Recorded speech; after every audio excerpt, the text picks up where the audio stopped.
आज शायद ही कोई होगा जो इस धुन को ना पहचाने। जब भी कोई ये ट्यून सुनता है तो समझ जाता है कि किस चीज के बारे में बात हो रही है। आज आईपीएल या इंडियन प्रीमियर लीग भारत में ही नहीं बल्कि विदेशों में भी एक क्रेज बन चुका है। क्रिकेट के फैंस पूरे साल इंतजार करते हैं कि कब आईपीएल शुरू हो और कब वो इसमें हर साल टूटने वाले रिकॉर्ड्स को देखें। आज आईपीएल वर्ल्ड में one of the richest sports league है। हर साल इसके प्लेयर्स को करोड़ों रुपए देकर खरीदा जाता है। आईपीएल के ऑर्गेनाइजर्स की इतनी कमाई होती है कि कोविड के टाइम पर भी आईपीएल को कैंसिल करने के बजाय उसको इंडिया से बाहर दुबई शिफ्ट कर दिया गया, क्योंकि कैंसिलेशन का मतलब था बीसीसीआई का 3000 करोड़ से भी ज्यादा का नुकसान। आईपीएल के मैचेस अभी शुरू भी नहीं होते पर उसका दीवानापन चारों ओर दिखाई देता है। बाजारों में आईपीएल के मर्चेंडाइजेस बिकनी शुरू हो जाती हैं। कोई अपनी फेवरेट टीम की जर्सी पहना दिखाई देता है तो कोई उसकी टोपी। मोबाइल फोन के कवर से हाथों के बैंड्स तक आपको सब कुछ अपनी टीम के रंगों में रंगा दिखाई पड़ जाता है। रेस्टोरेंट्स और होटल्स में इसको लाइव देखने की होड़ लगी होती है तो थिएटर्स में इसका डायरेक्ट टेलीकास्ट चल रहा होता है। स्टेडियम्स के बाहर तो मानो कोई मेला सा लगा होता है। कहना गलत नहीं है कि भारत में क्रिकेट एक त्योहार की तरह मनाया जाता है। पर क्या आपने कभी सोचा है कि इतनी मार्केटिंग और इतने क्रेज के पीछे का बिजनेस मॉडल क्या है? प्लेयर्स की जर्सी से लेकर स्टेडियम की कुर्सी तक हर चीज पर प्राइस टैग लगा होता है। पर इस सब की शुरुआत कहां से हुई, समझते हैं आज की वीडियो में। It only started 14 years ago. Now it is dominating the world of cricket. The Indian Premier League, the IPL, has become one of the most popular, valuable sports leagues on the planet.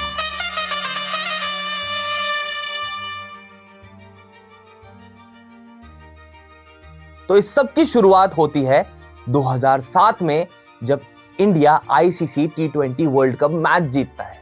वहीं से IPL की कहानी का आरंभ हो गया। उस समय के बीसीसीआई के vice president mister Lalit Modi ने आईपीएल का आइडिया इंट्रोड्यूस किया था। आईपीएल का फॉर्मेट, उससे related franchise, revenue system, prize money, composition, rules और गेम से रिलेटेड सारी इंफॉर्मेशन उन्होंने पब्लिक करी थी। फाइनली अप्रैल 2008 में 8 टीम्स के साथ आईपीएल की शुरुआत हो गई, जिसमें बड़े बड़े बिजनेस टाइकून्स, बिजनेस हाउसेस और फेमस सेलिब्रिटीज ने अपनी टीम्स बनाई। आईपीएल के आते ही लोगों में इसका सडन क्रेज बन गया। T20 फॉर्मेट में ये क्रिकेट और एंटरटेनमेंट का एक परफेक्ट एग्जाम्पल था, जिसे व्यूअर्स ने बहुत पसंद किया। आईपीएल के बिजनेस मॉडल को समझने के लिए पहले हमें बीसीसीआई और उसके वर्किंग स्टाइल को समझना होगा। बीसीसीआई हर उस चीज से पैसा कमाता है जहां से वो कमा सकता है। For example, through the sale of broadcasting and media rights. सभी स्पॉन्सरशिप से और आईपीएल की टीम ओनर से भी वो पैसा कमाता है। सबसे पहले आते हैं मीडिया राइट्स, मतलब हर वो मीडिया या टीवी स्टेशन जो आईपीएल के मैचेस को अपने ऑडियंस तक अपने चैनल के थ्रू पहुंचाना चाहते हैं, वो बीसीसीआई को अच्छी खासी रकम देते हैं। बीसीसीआई की सबसे ज्यादा कमाई, which is almost 60 to 70% in broadcasting rights को बेच कर ही होती है। साल 2008 में सोनी पिक्चर्स नेटवर्क ने आईपीएल के मीडिया राइट्स को 8200 करोड़ रुपए में 10 साल के लिए खरीदा था, which is approximately rupees 820 crores per year। Sony Pictures की ब्रॉडकास्टिंग ड्यूरेशन के खत्म होने के बाद स्टार इंडिया ने साल 2018 से 2022 तक के लिए ये ब्रॉडकास्टिंग राइट्स 8200 करोड़ रुपए से बढ़ाकर 16,347 करोड़ में खरीदे, और वो भी सिर्फ 5 साल के लिए। उसके बाद 2023 से 2027 तक के लिए रिलायंस इंडस्ट्रीज की fully backed media company Viacom 18 ने इसके डिजिटल राइट्स को 23,758 करोड़ रुपए में खरीदा। और इसी पीरियड के लिए सिर्फ इंडियन सब कॉन्टिनेंट के लिए डिज्नी स्टार ने टेलीविजन ब्रॉडकास्टिंग राइट्स के लिए बीसीसीआई को 23,575 करोड़ रुपए दिए। अब यहां एक सवाल उठता है कि ये मीडिया और टीवी चैनल वाले अरबों रुपए सिर्फ आईपीएल के ब्रॉडकास्टिंग राइट्स को खरीदने के लिए दे देते हैं, तो ये इतना पैसा रिकवर कैसे करते हैं? तो होता ये है, जब भी मैचेस के दौरान कोई भी एडवर्टाइजमेंट चलता है, मीडिया कंपनीज एडवर्टाइजमेंट दिखाने वाले ब्रांड से बहुत मोटा पैसा लेते हैं। अगर हम कुछ रीसेंट रिपोर्ट्स की माने तो सिर्फ 10 सेकंड के एडवर्टाइजमेंट स्लॉट के लिए टीवी चैनल 17 से 18 लाख रुपए तक चार्ज करते हैं। आईपीएल में एडवर्टाइजमेंट का कॉस्ट कितना रखा जाएगा, ये बहुत से फैक्टर्स पर निर्भर करता है, जैसे कि एड्स किस टाइप के हैं, उसका ड्यूरेशन कितना है, कौन से टाइम स्लॉट पर एड को चलाना है, मैच की पॉपुलैरिटी कितनी है, उसको देखने के लिए कितने व्यूअर्स एक्सपेक्टेड हैं, एक्सेट्रा एक्सेट्रा। हर आईपीएल के मैच में तकरीबन 2300 सेकंड का एडवर्टाइजमेंट स्पेस होता है और हर एड को 10 सेकंड के स्लॉट में रखा जाता है। आमतौर पर एक टाइटल स्पॉन्सर हर मैच में कम से कम 300 सेकंड का एड स्लॉट बाय करता है, जिसके लिए वो on an average her second के 5 लाख रुपए तक भी पे कर देता है। इसके अलावा एडवर्टाइजमेंट का क्या रेट होगा, इस बात पर भी निर्भर करता है कि एड कौन से प्लेटफॉर्म पर चलाई जा रही है। डिजिटल प्लेटफॉर्म्स जैसे जियो सिनेमा पर आईपीएल के एड रेट टीवी चैनल के मुकाबले बहुत सस्ते होते हैं। इस प्रकार मीडिया प्लेटफॉर्म्स इस एडवर्टाइजमेंट रेवेन्यू की वजह से ना सिर्फ अपना पर बीसीसीआई को दिया हुआ पैसा रिकवर करती है, बल्कि काफी प्रॉफिट भी कमा लेती है। बीसीसीआई के लिए मीडिया राइट्स के बाद दूसरा सबसे बड़ा रेवेन्यू सोर्स टाइटल स्पॉन्सरशिप होता है। अगर आपने ध्यान दिया हो तो कभी आईपीएल के मैचेस को सिर्फ आईपीएल नाम से नहीं बुलाया जाता। कभी वो डीएलएफ आईपीएल होता है, तो कभी वो पेप्सी आईपीएल, तो कभी वीवो आईपीएल। ये किसी ब्रांड का नाम आईपीएल के पहले लगाना ही टाइटल स्पॉन्सरशिप कहलाता है। जब से आईपीएल मैचेस की शुरुआत हुई है, तब से अब तक बीसीसीआई हर साल आईपीएल की टाइटल स्पॉन्सरशिप से पैसे कमाता आया है। फॉर एग्जाम्पल कि स्टार्टिंग 2008 से 2012 तक के 5 सालों के लिए डीएलएफ ने टाइटल स्पॉन्सरशिप 200 करोड़ रुपए में खरीदी, मतलब हर साल के 40 करोड़ रुपए। इसी प्रकार साल 2013 से 2017 तक के 5 सालों के लिए ये bid soft drink giant Pepsi ने 396 करोड़ रुपीस में खरीदी। पर आईपीएल टूर्नामेंट पर स्पॉट फिक्सिंग स्कैंडल के एलिगेशंस के चलते पेप्सी ने अपने कॉन्ट्रैक्ट खत्म होने से 2 साल पहले ही साल 2015 में अपना नाम इस स्पॉन्सरशिप से वापस ले लिया। इन 2 सालों के गैप को फिल करने के लिए चाइनीज मोबाइल मैन्युफैक्चरर वीवो सामने आया और बीसीसीआई को टाइटल स्पॉन्सरशिप के लिए 100 करोड़ रुपए सालाना की बिड जीत गया। ऐसे ही साल 2018 से 2022 के 5 सालों के लिए वीवो ने फिर से ये स्पॉन्सरशिप 2199 करोड़ रुपए में खरीदी, मतलब हर साल के लिए तकरीबन 440 करोड़ रुपए, जो अब तक की सबसे बड़ी बिड भी थी। पर 2020 में इंडिया चाइना का गलवान वैली इशू के बैकलैश के चलते इंडियन फैंस का गुस्सा बॉयकॉट चाइना के रूप में निकला, जिसका असर ये हुआ कि वीवो को अपना नाम वापस लेना पड़ा। वीवो के जाने के बाद साल 2020 में टाइटल स्पॉन्सरशिप का खिताब फैंटेसी गेमिंग प्लेटफॉर्म ड्रीम 11 ने करीब 222 करोड़ रुपए की बिड लगाकर जीता।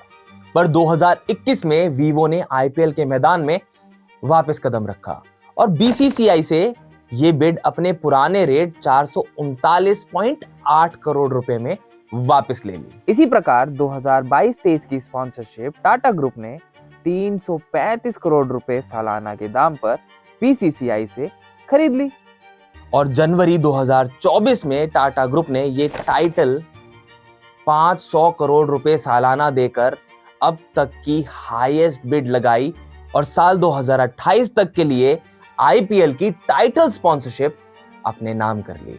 अब इस सब में इन कंपनीज ने कितना भी पैसा लगाया हो, पर बीसीसीआई की कमाई तो पक्की हो गई। बीसीसीआई मीडिया राइट्स की तरह ही अपने टाइटल स्पॉन्सरशिप का रेवेन्यू आईपीएल टीम्स के साथ आधा आधा शेयर करता है। टाइटल स्पॉन्सरशिप के बाद बीसीसीआई का अगला रेवेन्यू ऑप्शन होता है ऑफिशियल स्पॉन्सरशिप का। जैसे अगर आपने ध्यान दिया हो, जब भी स्क्रीन पर स्ट्रैटेजिक टाइम आउट दिखाया जाता है तो वहां पर टायर मैन्युफैक्चर कंपनी सिएट का नाम दिखाई देता है। ऐसे ही आपको कभी अंपायर की कैप पर, कभी विनिंग चेक्स पर, तो कभी टीवी पर चलते एडवर्टाइजमेंट्स पर किसी ना किसी ब्रांड का नाम दिखाई देता है। ये सब ब्रांड्स बीसीसीआई के ऑफिशियल स्पॉन्सर्स कहलाते हैं। साल 2024 में tyre manufacturer CEAT, fantasy sports platform my 11 circle, online stock trading firm Angel One और indigenous card networking company RuPay Tata IPL के ऑफिशियल स्पॉन्सर बने। और इस सब ऑफिशियल स्पॉन्सरशिप से साल 2024 में बीसीसीआई ने 1485 करोड़ रुपए अपनी पॉकेट में डाले। अब बीसीसीआई के बिजनेस मॉडल को तो हम समझ गए। अब बारी है आईपीएल फ्रेंचाइजीज और उनके ओनर्स की कि वो इन मैचेस की मदद से पैसा कैसे कमाते हैं। अगर आपने गौर किया हो तो आईपीएल मैचेस खेलने वाली टीम्स को बीसीसीआई नहीं बल्कि कुछ प्राइवेट बिजनेस हाउसेस या कोई बिजनेस पर्सन या फिर कुछ सेलिब्रिटीज ओन करते हैं। इन टीम्स को खरीदने के लिए इन लोगों को बहुत सा पैसा खर्च करना पड़ता है, जो कि ना सिर्फ प्लेयर्स को खरीदने के लिए चाहिए होता है बल्कि इन प्लेयर्स की ट्रेनिंग, प्लेयर्स की फ्लाइट, होटल्स और फूड बिल्स जैसे कई चीजों पर खर्च होता है। बीसीसीआई की तरह ही आईपीएल टीम्स भी स्पॉन्सरशिप से बहुत सा पैसा कमाती हैं। जब भी कोई आईपीएल टीम या उसके प्लेयर्स किसी भी ब्रांड जैसे कि अपैरल ब्रांड, कोई बेवरेज मैन्युफैक्चरर या कोई फोन ब्रांड जैसी कंपनी की प्रमोशन टीम की ऑफिशियल जर्सी पहनकर करते हैं तो उससे हुई सारी कमाई टीम ओनर्स के पास जाती है। और ऐसे ही बहुत से ब्रांड्स अपनी कंपनी के लोगो प्लेयर की जर्सी पर प्रिंट करवाते हैं, जिसके लिए वो टीम फ्रेंचाइजीज को स्पॉन्सरशिप देते हैं। स्पॉन्सर्स को अपने ब्रांड की जितनी ज्यादा विजिबिलिटी चाहिए होती है उतनी ही ज्यादा पैसे उन्हें खर्च करने पड़ते हैं। आईपीएल फ्रेंचाइजीज को इन स्पॉन्सरशिप से 20 से 30% तक का रेवेन्यू आता है। तो जैसे ही हमने पहले बताया कि बीसीसीआई जब भी कोई मीडिया ब्रॉडकास्टिंग राइट्स को बेचती है या फिर कोई स्पॉन्सरशिप करती है, उसका 50% रेवेन्यू इन आईपीएल टीम्स के साथ शेयर करती है। यही रेवेन्यू शेयरिंग मॉडल भी टीम्स के लिए एक एप्रिशिएबल अमाउंट इकट्ठा कर देती है। आईपीएल टीम फ्रेंचाइजीज अपने ब्रांड लोगों के साथ बहुत सा प्रमोशनल मटेरियल भी सेल करती है, जैसे कि टीम की जर्सी, हैट्स, मोबाइल कवर्स, रिस्टबैंड्स और बहुत कुछ। इस प्रमोशनल सामान की सेल को मर्चेंडाइजिंग कहते हैं। हम जानते हैं कि आईपीएल में टीम ओनर्स हर साल मैचेस के शुरू होने से पहले अपनी टीम्स के लिए बेस्ट प्लेयर्स को उनकी परफॉर्मेंस और पॉपुलैरिटी के हिसाब से बोली लगाकर अपनी टीम में शामिल करते हैं। पर इस ऑक्शन के बाद एक ट्रेडिंग विंडो और ओपन होती है, जिसमें फिर से ऑक्शन में खरीदे गए प्लेयर्स को फ्रेंचाइजी ओनर्स दूसरी टीम के साथ ट्रेड कर सकते हैं। इस ट्रेडिंग में भी टीम ओनर्स एक प्लेयर को खरीदे हुए दाम से ज्यादा में बेचकर भी पैसा कमा सकते हैं। आईपीएल की टीम में खेलने वाले बहुत से खिलाड़ी कई बार बहुत पॉपुलर भी होते हैं। बहुत से ब्रांड्स उनको किसी भी कीमत पर अपनी एडवर्टाइजमेंट के लिए एंडोर्स करना चाहते हैं। फ्रेंचाइजी ओनर्स ऐसी एंडोर्समेंट्स अपॉर्चुनिटीज को अरेंज करके भी बहुत सा कमीशन कमाती हैं। जितना ज्यादा पॉपुलर प्लेयर उतनी ही ज्यादा एंडोर्समेंट फीस। आईपीएल के जो मैचेस होते हैं उनकी टिकट सेल का पैसा भी आईपीएल टीम फ्रेंचाइजीज के पास ही जाता है। टोटल टिकट सेल रेवेन्यू का 80% अमाउंट होम टीम के पास जाता है और बाकी का 20% बीसीसीआई और स्टेट क्रिकेट एसोसिएशन के पास। टिकट्स का क्या प्राइस रखा जाएगा, ये डिसीजन टीम ओनर्स का होता है। प्राइस का डिसीजन कई बातों पर निर्भर करता है, जैसे कि स्टेडियम की सीटिंग कैपेसिटी कितनी है, मैच की एक्साइटमेंट कितनी है, सिटी का स्टैंडर्ड ऑफ लिविंग क्या है एंड सिमिलर। इंपॉर्टेंट चीज ये होती है कि स्टेडियम पूरा भर दिया जाए। आईपीएल रूल्स के हिसाब से हर टीम 14 लीग मैचेस खेलती है, जिसमें 7 लीग मैचेस अपने होम ग्राउंड पर खेलने होते हैं और बाकी के 7 अपने ओपोनेंट्स के होम ग्राउंड्स पर। टिकट सेल्स से आईपीएल फ्रेंचाइजीज का रेवेन्यू अप्रोक्सीमेटली 10% होता है। अगर टीम फ्रेंचाइजीज चाहें तो अपने स्टेक्स को सेल करके नए पार्टनर्स को भी ला सकते हैं। आसान भाषा में कहें तो टीम ओनर्स पैसे के बदले टीम के शेयर्स बेचकर और भी शेयर होल्डर्स को अपने साथ कर सकती हैं। एग्जाम्पल के लिए कोलकाता नाइट राइडर्स में 55% स्टेक एक्टर शाहरुख खान के हैं, तो 45% शेयर बिजनेसमैन जय मेहता और उनकी वाइफ एक्ट्रेस जूही चावला के हैं।